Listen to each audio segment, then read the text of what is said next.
aka qora jentirani haydang.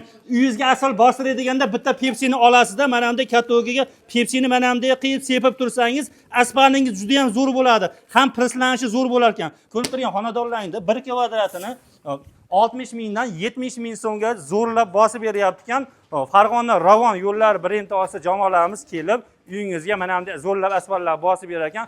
Hattoki shibelni olib bersalaring, shibelni ham o'zlari zasipkalari bilan aytilgan narxda qilib berar ekan. Xizmatlar vodiyning ichiga 60 mingdan 70 ming so'mgacha amal qilar ekan. Uzoq joylarga chiqarmaydi ekan, o'zi zakazlar shunda ham ko'p ekan. Hovlingizda kattaligiga qarab ozmas tushib berilaveradi. Kichkina xonadonlarga ham bemalol zakaz qilsalaring bo'ladi. Bu asfaltdan bostiradigan bo'lsangiz, yozgi kunida yalangoyoq bitta yugurib borasiz, oyoq og'riq, bel og'riq, hattoki gemoroylarning oldini oladi. Umuman aptekaga bormaysizlar. Eng zo'ridan bo'ladi. Bizning kanalda nomini aytinglar. Juda ham chegirmani zo'rini qilib berar ekan. Manzil Namanganda Chortog'idan bo'lyapti. Bemalol zakaz qilsalaring bo'laveradi. Sog' bo'lasizlar.